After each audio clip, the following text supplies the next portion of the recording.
क्या लगता है मोदी जी आएंगे सत्ता में? बदलाव जनता बदलाव चाहती है। बीजेपी आएगा, हर हर मोदी, घर घर मोदी है। बाबा बुलडोजर आ गए, इनकी वाटी लगा डालेंगे। मोदी गए, मोदी का सफाया। कांग्रेस के साथ जाएगी जब तक हम पढ़े। 2014 से हम रोटी नहीं खाते थे, हम गोबर खाते थे। 2014 से पहले हम कपड़े नहीं पहनते थे। 2014 से पहले हमारे देश में अस्पताल नहीं थे, हमारे देश में स्कूल नहीं थे। अरे मोदी की देन है जो आज तुम जी रहे हो। घोटाले वास्तु इन्होंने इकट्ठे कर रखे। दिखाएगा नहीं, हमारा वीडियो नहीं दिखाएगा। अरे किसी कीमत में नहीं दिखाएगा। बोल लेंगे दिखाए ना दिखाए। पहले 56,000 करोड़ का कर्जा था हमारे देश के ऊपर। आज 9 साल में 156,000 करोड़ का कर्जा हो गया। अगर अंकल जी को बोलूंगा ना तो ये छोड़ देंगे मुझे भी, ये भाग जाएंगे यहाँ से। सड़कें इतनी अच्छी हो गई, इस पर कुछ नहीं कहेंगे। बिजली 24 घंटा आती है, इस पर कुछ नहीं कहेंगे। इन 9 साल में बिजली आई है क्या? गाँव में अब बिजली आई है। देशद्रोही कौन है? अमित शाह, तड़ी पार। नमस्कार, खिचड़ी न्यूज में आप सभी का स्वागत है। मैं आपके साथ आयुष।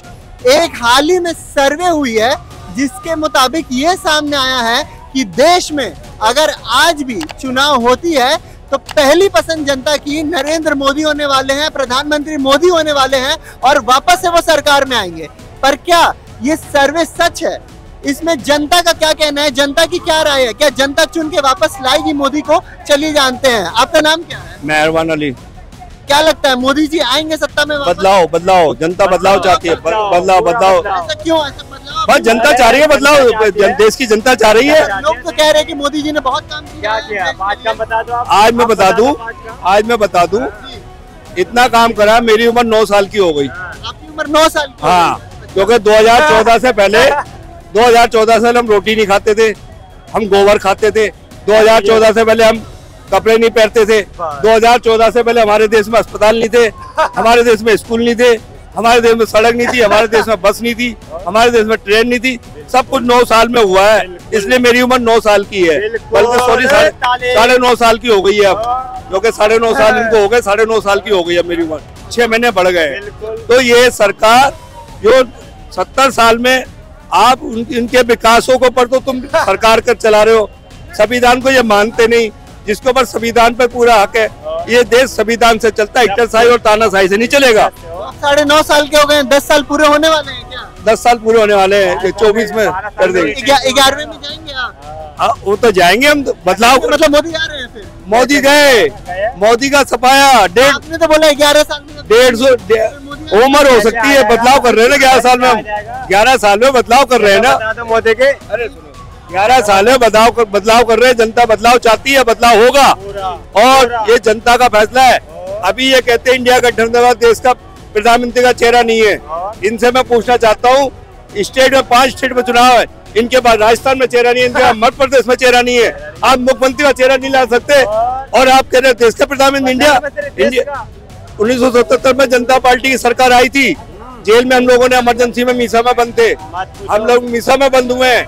हम वो क्रांतिकारी है। और जनता पार्टी के चुनाव के बाद में मोरारजी साहब को देश का प्रधानमंत्री बनाया गया था। चुनाव के बाद में ये कुछ नहीं है कि इंडिया के पास चेहरा नहीं है। वहाँ 14 मुख्यमंत्री है और ये कहते सारे घोटालेबाज। 14 मुख्यमंत्री है, चेहरा कौन? मैं बता रहा हूँ ना, ये कहते हैं सारे घोटालेबाज हुए। मैं पूछ रहा था सरकार से, देश के प्रधानमंत्री से, अजीत पवार को देश के प्रधानमंत्री कहते थे 70,000 करोड़ का घोटाला। वहाँ का उप मुख्यमंत्री कहता था अजीत पवार को चक्की पिसवाई। आज उसको अपनी गोद में बिठा उप मुख्यमंत्री मान दिया। घोटाला खत्म, बासी मशीन में धुल के साफ हो गए। वो बासी मशीन कौन सी, वो सरफ कौन सा है मुझे ही नहीं पता। सरकार और सरफ कौन सा है, जिस सरफ में बिल्कुल साफ हो जाते हैं, पाक हो जाते हैं। मीडिया वाला हमें दिखाता नहीं है। रुकिए। पर एनडीए की सरकार, बीजेपी की सरकार कहती है कि जब तक कांग्रेस शासित सरकार थी देश में केवल घोटाले पे घोटाले हुए हैं, हमारे में घोटाला गिना दो। मैं कहता रहा हूँ अजीत पवार का घोटाला कहाँ गया? 70,000 करोड़ का घोटाला जो देश के प्रधानमंत्री अपनी रैलियों में कहते थे। अजीत पवार का 70,000 करोड़ घोटाला, उसको जेल भेजेंगे। और उसके 9 विधायक ईडी और सीबीआई की जांच में दोषी पाए गए, उनको मंत्री बना दिया। अब मतलब आपके पास चला जाए तो उसका घोटाला खत्म, विपक्ष में रहेगा घोटालेबाज है। तो ये घोटालेबाज तो ये इकट्ठे कर रहे। ओम प्रकाश राजभर 2022 में मुलायम अखिलेश के साथ था, योगी को जेल भेज रहा था, मोदी को पानी पी पी के गाली बक रहा था। देश के प्रधानमंत्री कहते थे ओम प्रकाश राजभर को 22 के चुनाव का जेल भेजेंगे। आज उनकी गोद में बैठ गया, उनके गठबंधन में चला गया। तो ओम प्रकाश राजभर का घोटाला खत्म, उसके सब मामले खत्म, तो ये इनका मामला है। घोटालेबाज तो इन्होंने इकट्ठे कर रखे। दिखाएगा नहीं, हमारा वीडियो नहीं दिखाएगा। अरे किसी कीमत में नहीं दिखाएगा हमारा। बोल लेंदे दिखाए ना दिखाए, तो ये इनका घोटाला है। घोटालेबाज तो मुझे ये बताते हैं 38 जो इनके गठबंधन में कितने घोटालेबाज इसमें शामिल कर रखे हैं। दूसरे के कहने से पहले अपनी ग्राम में जाके, मणिपुर तो देश के प्रधानमंत्री अभी तक संभला नहीं, दूसरे देश में जाके बेटियों को बचाव करते हैं। अपने देश की दी बेटी तो बचाई नहीं जा रही, अपने घर में आग लगी हुई है उसको तो संभाला नहीं जा रहा, दूसरे के घर में जाके आप देश ने क्या बोल रहे हैं सर, आप क्या बोल रहे हैं? मोदी ने सब बचा दिए, मोदी ने बचा दी, ये बोल रहे हैं मोदी घोटालेबाज है, मोदी की अरे मोदी की देन है जो आज तुम जी रहे हो। अन्य जो तुम्हारी सरकार है ना, उसने भी एसटीसी करा लिया। आज केजरीवाल की पूछ के देखे क्या हालत है केजरीवाल की। पहले 56,000 करोड़ का कर्जा था हमारे देश के ऊपर, आज 9 साल में 156,000 करोड़ का कर्जा हो गया। जो बच्चा पैदा होता है ना, वो 1,13,000 का कर्जदार है आज। कर्जे में डुबा दिया है। हाँ, कर्जे में। भाई साहब अंकल जी से पूछिए जीडीपी का सूत्र कैसे निकाला जाता है, एक बार पूछ लीजिए भैया से। कैसे निकाला जाता है? जीडीपी का फुल फॉर्म बता दीजिए। अरे यार जीडीपी का, अरे जीडीपी मैं ये कह रहा हूँ आप अरे पहले सुन ले। नहीं आप इधर बोलिए कैमरे के सामने। पहले इधर क्या होता है बता दीजिए। इधर सुन ले। नहीं जीडीपी का जो आपसे सवाल पूछा हूँ, आपने बोला कर्जे में डुबा दिया। नहीं डुबाया है, आप कह रहे हैं जीडीपी क्या होता है? कर्जा है नहीं भाई। अच्छा सब छोड़िए, मेरे को बस इतना बताइए जीडीपी का फुल फॉर्म क्या है? यार जीडीपी मैं पूछता हूँ, भारत अर्थव्यवस्था के दृष्टिकोण से 5वें नंबर पर है और कुछ ही दिन के बाद 3रे नंबर पर होगा। आप फिर कहते हैं अंकल जी कर्जे में डुबा दिया। भाई ये बात आपकी नहीं चलेगी, ये बात आपकी नहीं चलेगी। अरे औकात है उसको कर्जा लेने का, चुकाएगा कर्जा। तेरे बकवास करने से क्या हो रहा है? ठीक है, कह रहे हैं हमारा देश भुखमरी में 112वें नंबर पे है। अगर अंकल जी को बोलूंगा ना तो ये छोड़ देंगे मंच भैया, भाग जाएंगे यहाँ से, भाग जाएंगे यहाँ से। हाँ, मैं ये कहता हूँ इनको विकास नहीं दिखता है। भारत 10वें नंबर से अर्थव्यवस्था के दृष्टिकोण से 5वें नंबर में आ गया, उस पर अंकल जी कुछ नहीं कहेंगे। सड़कें इतनी अच्छी हो गई, इस पर कुछ नहीं कहेंगे। बिजली 24 घंटा आती है, इस पर कुछ नहीं कहेंगे। और तो और अपराधी जेल में रहना पसंद करते हैं, क्योंकि पता है अगर बाहर आएंगे तो एनकाउंटर हो जाएगा। पहले बिजली नहीं आती थी क्या? इन 9 साल में बिजली आई है क्या? 9 साल थी गाँव में, अब बिजली आई है, इससे पहले न थी। आपको कुछ नहीं पता है, बिजली नहीं थी, अब बिजली आई है।